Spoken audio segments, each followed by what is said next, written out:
Good morning, good afternoon, and good evening. I am R. Hunter Jr., the truth and not a rumor. This is the Surround Sound Podcast. So glad that you and yours could come and hang out with me and mine for just a few minutes of your week. First off, let me say happy Black Music Month. Second, happy Juneteenth. And thirdly, of course, happy Father's Day. We plan to connect with all three of those thought processes on this week's show. We have a very special guest down I-40, Memphis, Tennessee, to be exact. Whitehaven High School's two-time state championship winning head coach, Mr. Rodney Saulsberry. We'll bring him on in just a second, and we'll get this thing started. Well, first up, a lot is going on in regard to coaching ranks, and of course, we'll definitely talk to Coach Saulsberry about coaching. But when it comes to coaching in the professional ranks, we have two coaches that one has continued in Coach Mike Tomlin there in Pittsburgh. He's continued, got an extension with those Pittsburgh Steelers. And then we have another coach that thought about going to the NBA. However, he remained loyal to the institution. That's right, Connecticut Huskies head coach Dan Hurley. So right there is the apex or the antithesis of our conversation with Rodney Saulsberry, understanding what it takes to be successful as a head coach, but he is a father also, and trying to see are there any corollaries to being just an all-around great husband, great father, and great human being. We'll see right now. Can we go ahead and bring on Coach and get this thing started? All right. There we go. What's going on, Coach? Hey, what's going on, Rude? How you doing? Hey, I'm great, my brother. So glad to have you on, man. You have been a busy brother the first 6 months of 2024, no? Yes, been rocking and rolling. God has been good. Indeed, man. You have a lot of different hats. Especially, like I just said, for this start of 2024. You're a two-time state of Tennessee football winning head coach right there at the alma mater, Whitehaven High School. But you also sit on the board of directors for the National Coalition of Minority Football Coaches.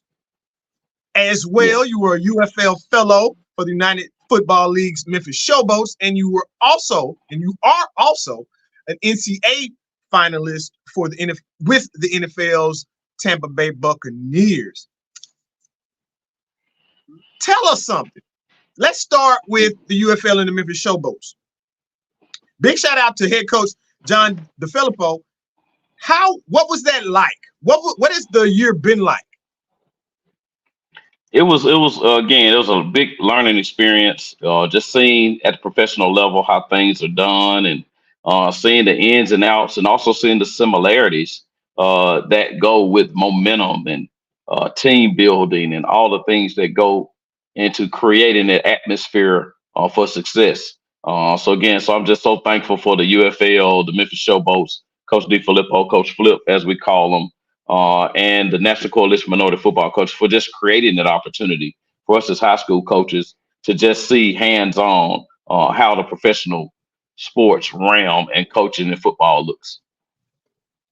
And if you could give us a little bit of understanding on exactly what the UFL is it kind of like a training ground for moving on to possible NFL exposure and NFL talent?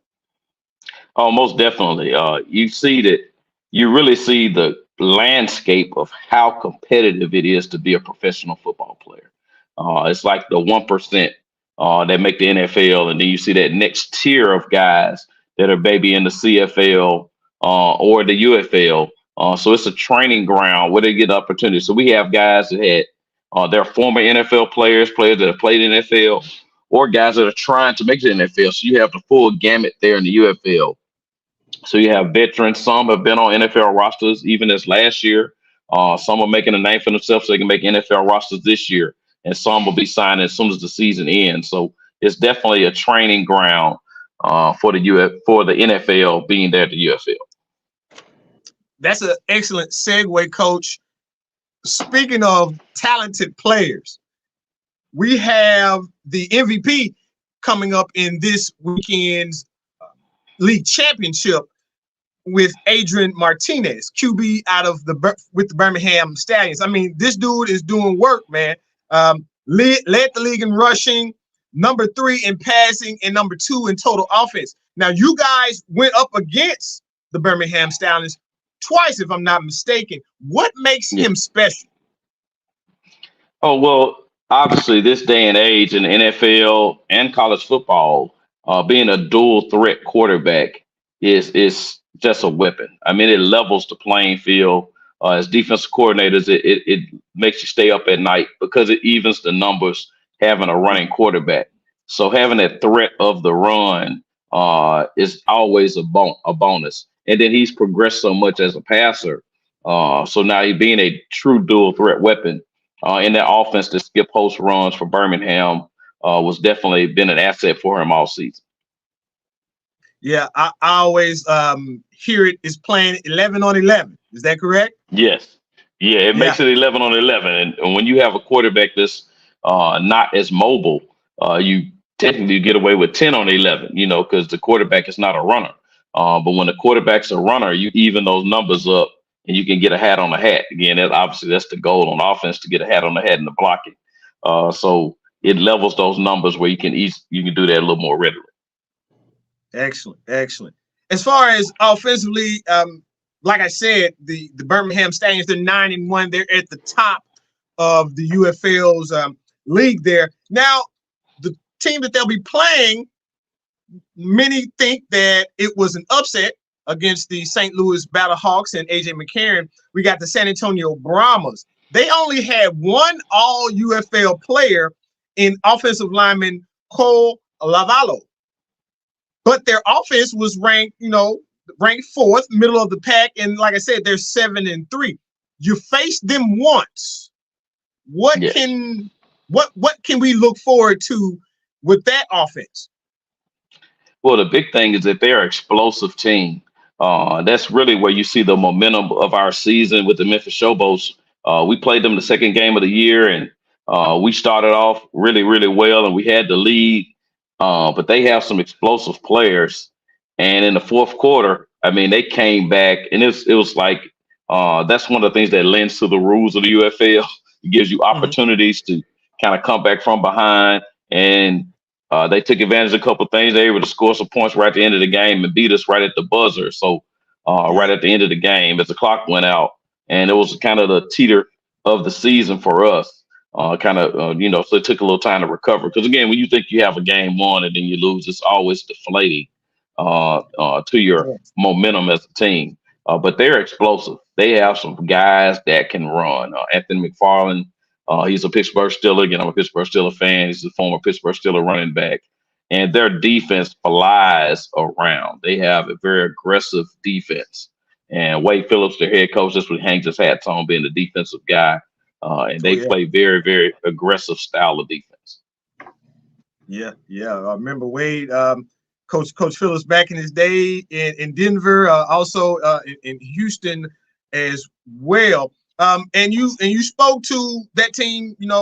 They scored all their points against the Showboats in that fourth quarter. Lost in a nail biter by 1 point, 22-19. Okay, so. With that being said, the game is Father's Day this coming Sunday in St. Louis. Once again, the Birmingham Stallions 9-1 of the USFL side of the UFL, and then you got the San Antonio Brahmas 7-3 with the XFL side.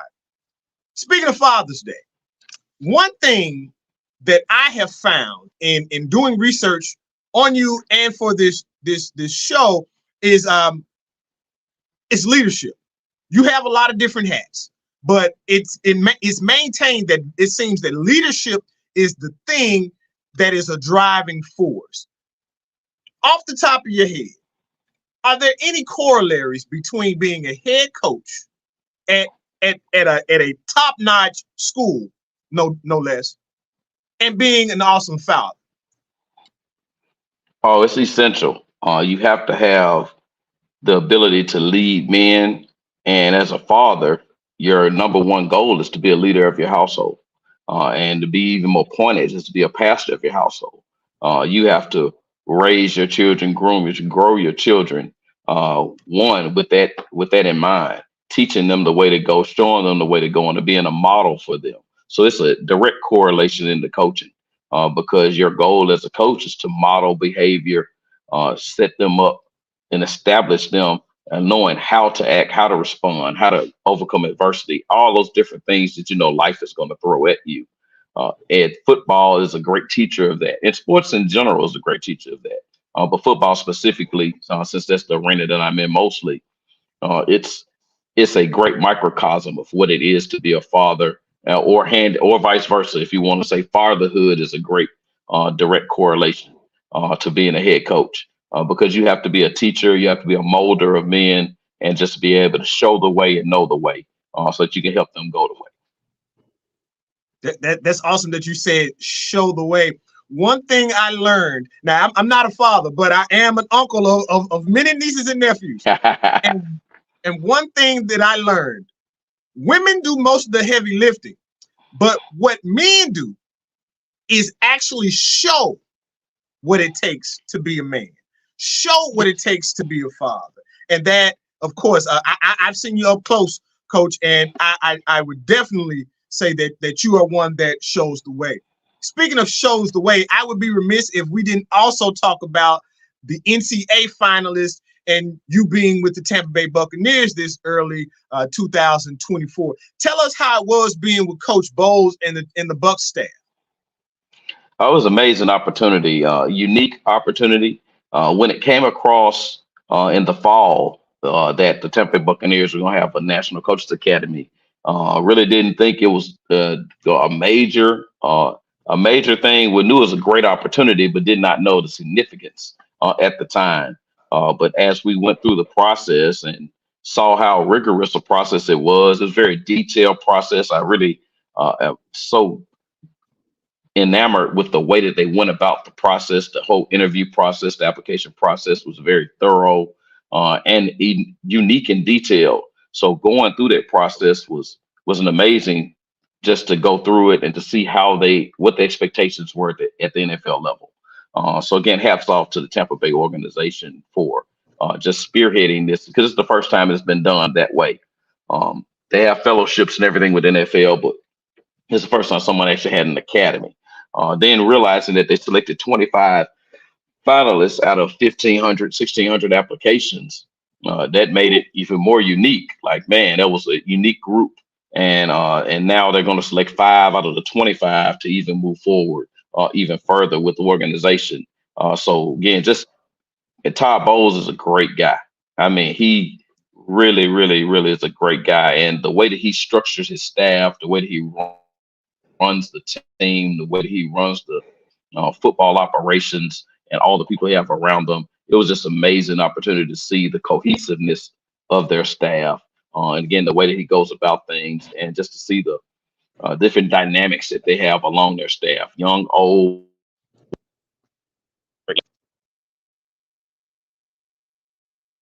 All right.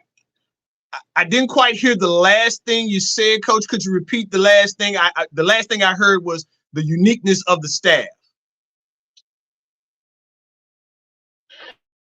Oh, I was just saying, yeah, uniqueness of the staff. Practice getting ready to go on, man. My phone's. Oh, okay. Okay. We're gonna go ahead and speed on through this so we can get you out of here. Because yes, summer practice is coming up, and that's an excellent. We got time. We got time. Yeah, we got time, but it's just the phone started jumping. Now you the head coach, everybody started calling. Yeah, I can definitely dig it. Whitehaven football. Okay, the schedule is out. Two games stick out to me, but of course I know you want to take them one by one, but I'll just tell the people that are following us. We open things up. Central August 24th, and then Germantown October 4th. I'm gonna just say those two. But being a head coach in an area such as Whitehaven, it comes with some additional pressure, if you will. And I understand that you're vice president of the board of directors for the Respect the Haven Community Development. Big shout out to Jason Sheriff. What exactly is that work doing to foster good relationships in the Whitehaven area? Oh, it's just a great community. Again, we always have the mantra that no one is coming to save us. If we want our Amen. community to be uplifted, we want redevelopment, we want regeneration, we want all these things for our communities. It's going to take us to get out there and do the work ourselves. We're going to have to go out there and be involved and engaged in the community.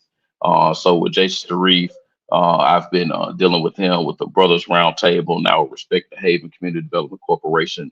Again, you want to be an active part of bringing notoriety, recognition, and development to your neighborhood.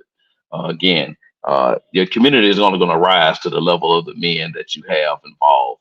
And so we Amen. need men to be engaged in the community. I don't want to talk about it. I want to also be about it. I'm just, we're going to be active and they're going to see, and I want my kids to see me be active in the community and get things done. Excellent. Excellent. Uh, One more thing, Coach. I know your ties here to Nashville and the Tennessee Titans.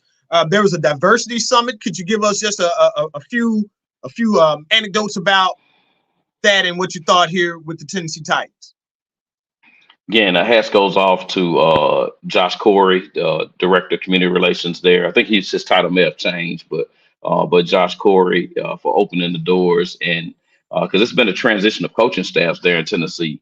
So Coach Yes. Vrabel allowing it to happen last year, and then Coach Callahan seeing the opportunity and still allowing us to do it for the second year this year with Diversity Clinic. So Dwight Huntley and I, who co-founded the Minority Coach Association of Tennessee, working in partnership with the Tennessee Titans. Again, what an amazing opportunity to, again, just kind of take the veil, get behind the curtain and see what they do at the NFL level. Able to talk to the strength staff, offensive staff, defensive staff, the head coach, go to practice, see how they practice, see what they do.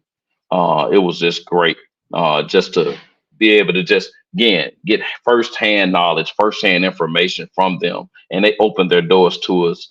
So, again, thankful for Tennessee Titans for embracing the coaches in Tennessee. And they do it across the board. Even with the Tennessee Football Coach Association, we have recruiting fairs there and everything else. So again, hats off to Josh Corey for just being a spearhead behind that process. Again, so it was just great, man. Coach Callahan did a great job, and again, I just really enjoyed meeting him and his staff as we just looked at again have good football in the state of Tennessee. Excellent. Coach, I'm gonna let you get out of here on this one. I just want to mention a couple of names just so our audience understands the legendariness, the lineage even of the coaches that came prior to you. You had Stan Collins, who is now someone that works in the administration there at Whitehaven High School. You have Coach Hunter, who is now literally the the principal of Whitehaven High School. And then, of course, you had Coach Maurice, who is now he was a coach at Ole Miss and now at Auburn.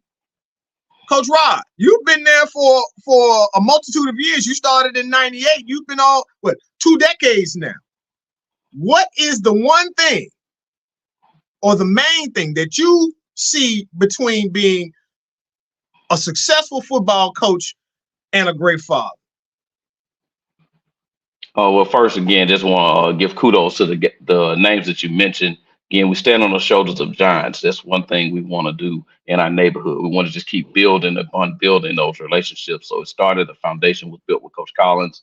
Started on with continued with Dr. Hunter and Coach Harris, Maurice Harris, and then myself, again, just standing on each and just keep stacking and reaching higher. But it's the one thing, again, is being authentic and just being a good person. Again, God has all of us here for a reason.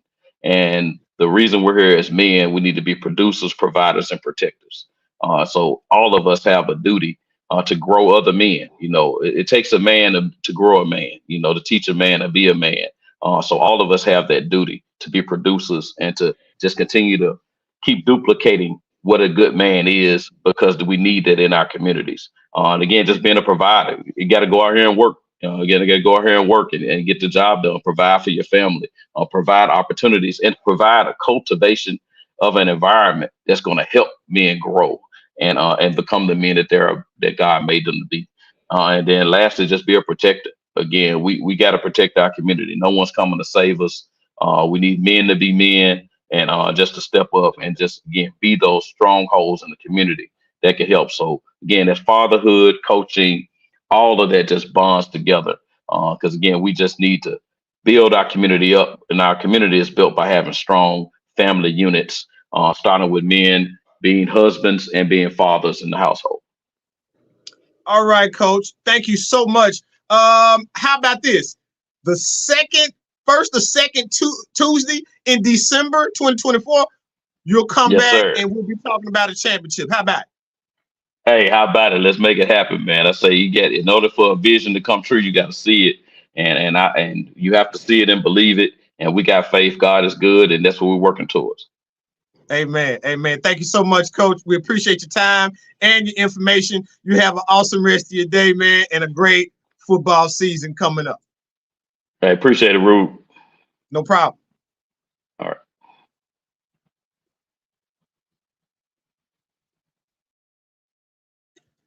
All right. Once again, that was two-time champion head football coach of the mighty Whitehaven Tigers down there in Memphis, Tennessee, Coach Rodney Saulsberry. If there's one thing that I know about Coach, is he always frames things as a means to an end. And what does Coach mean by that? Well, he always and often says that we have to use education to further where we're going. And as you've heard here in this interview, that's definitely what's going on in Whitehaven. He always talks about standing on the shoulders of those that came before you. And one thing I know about the three guys that came before him is they understood what it meant to have student athletes. They understood that student comes first for a reason. Coach Saulsberry has put players into Power 5 schools, Group of 5 schools, D1, HBCU, you name it, NFL, UFL, even north of the border in the CFL. This guy's doing a great work. Make sure you support him. Make sure you support your school and the schools that you are an alma mater of. Thanks so much to Coach Saulsberry for his time and his information. For everyone here at the Surround Sound Podcast, once again, I am R. Hunter Jr., the truth and not a rumor. And in the words of the scholar Jerry Springer, be good to yourself and each other.